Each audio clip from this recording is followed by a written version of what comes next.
Несколько лет назад на этой барахолке я купил 7 фотопленок с датами от 1937 по 1954 год.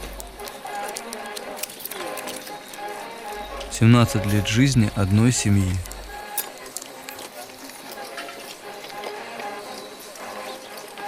С начала сталинского террора до первого года без Сталина.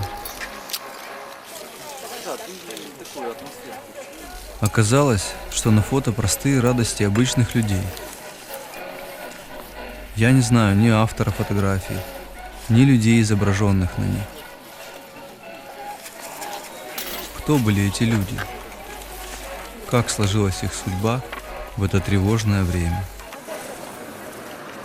Это и стало импульсом для моего воображения.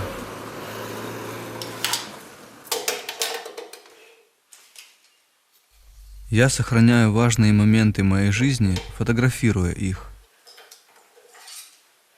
Для меня фотография – это визуальный дневник. И я предположил, что автор фотографии мог вести личный дневник.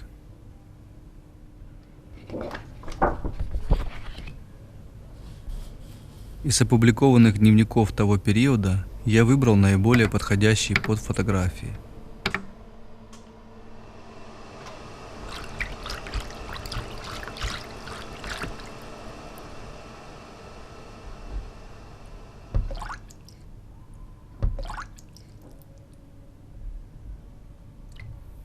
Им стал дневник юристки Покровской Нины Сергеевны. В 1937 году ей было 31. У меня неприятность. И я в противоречии всем моим прежним настроениям так и пишу. 3 месяца беременности, а я не хочу иметь 4-го ребенка. Я устала.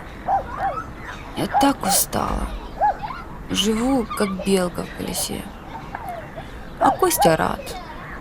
Обнимет меня за плечи, так ласково, посмотрит в лицо и говорит: «Что ты, глупенькая, разве это плохо? Будет у нас чудесный малыш. Тепленький, нежный, будет грудь сосать, улыбаться. Разве плохо? А дом? Для кого устроим? Будет хорошая семья. Где 3, там и 4. Я помогу тебе во всем. Не горюй, радуйся». А я что-то не хочу. Я начала уставать и от труда, и от забот, и от тяжелых раздумий, и от всей жизни.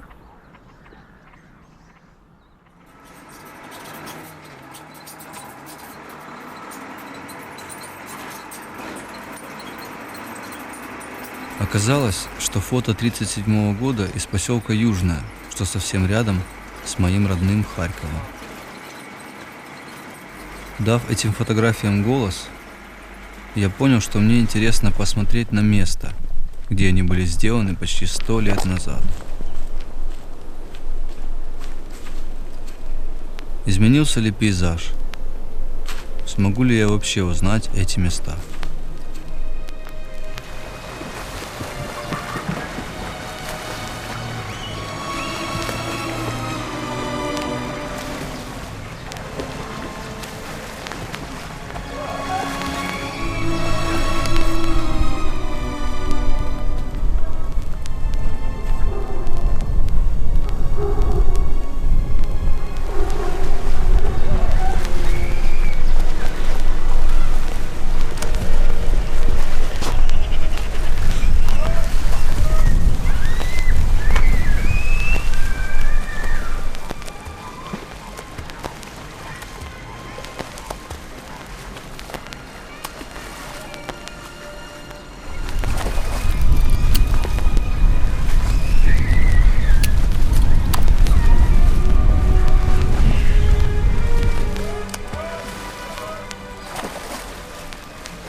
Я смотрел на пейзажи, которые снимал автор фотографий, а в голове вместе с записью от 10 июня 1937 года всплывали черно-белые снимки. Решили посмотреть, как строит свой дом Берг. И вот в воскресенье со всеми ребятами были у него. В 1936 году Берг окончил институт. Теперь он инженер-металлург и работает на заводе. Я ведь не записала, как он примчался к нам с дипломом, как сиял, как рассказывал об окончании института и провел у нас тогда весь вечер. В тот период я больше года не писала. В общем, в воскресенье мы пошли к нему на стройку. Участок Берга обнесен невысоким забором. Дом почти готов, и семья уже живет в нем. Когда мы вошли в калитку, прежде всего бросилось в глаза обилие дерева. Пыленного, струганного, золотые стружки. Берг властвовал во всем этом царстве дерева. Он поднялся навстречу нам такой же, как всегда. Радостный и увлеченный, с засученными рукавами рубашки, со стружкой в волосах. В руках его был рубанок. Он только что строгал что-то на длинном верстаке, поставленном тут же во дворе. Тут же работали и 3 его сына. Берг, шумно поздоровавшись с нами, сразу стал показывать нам прекрасно сделанные ими сыновьями двери, рамы, наличники, подоконники. «А это все для верха», — говорил он, поглаживая дверь. «Внизу уже все готово». «Да, таких не купишь», — говорил Костя, к удовольствию Берга. Пользуясь нашим приходом, маленькие Берги прервали работу и теперь весело возились с Шуриком и котиком, бегая по двору и пролезая под верстаком, прыгая по стружкам. И только Таня сидела на верстаке, наблюдая и смеясь, и не хотела присоединиться к шумным играм мальчиков. А Берг рассказывал Косте, как он заготовляет доски для пола, как вырезает пазы, чтобы доски слились в единый монолитный пол. Потом Берг рассказывал нам о своей идее сделать в доме паровое отопление от котла, установленного на кухонной плите. И, наконец, повел нас в дом.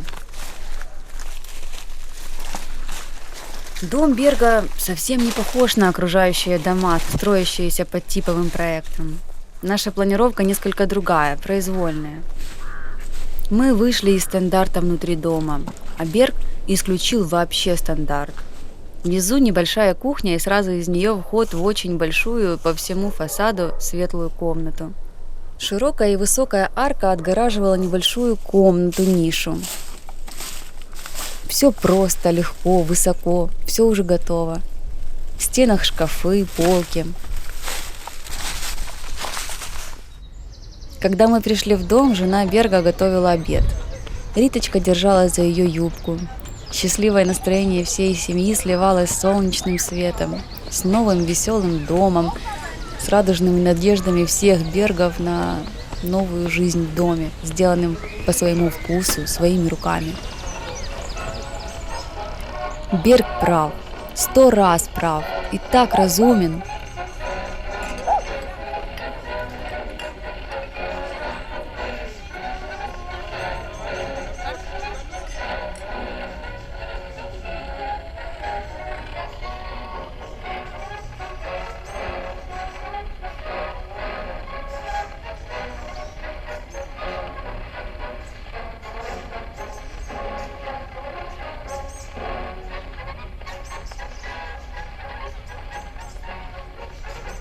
Пообедав у Бергов, мы пошли домой, совершенно очарованные и домом, и Бергом. А он долго стоял у калитки, окруженный сыновьями, махал нам рукой. Он обещал очень скоро прийти посмотреть наш дом, такой обаятельный и милый со своей бородкой.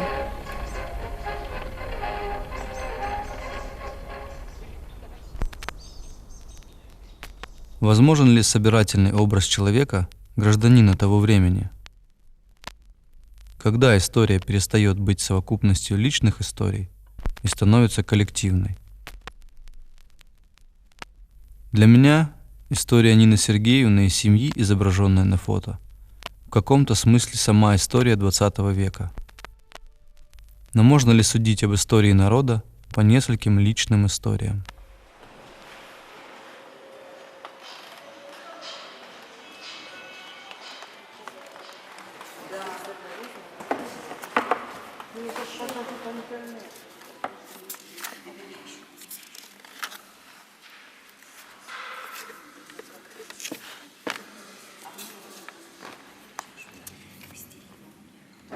Тоже 37 года.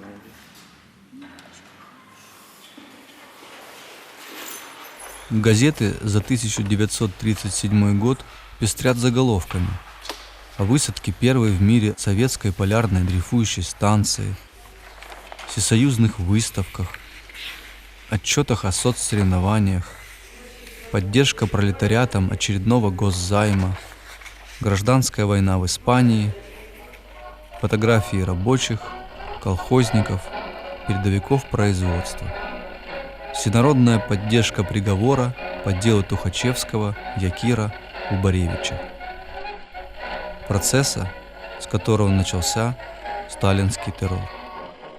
16 июня 1937 года Нина Сергеевна сделает в дневнике такую запись.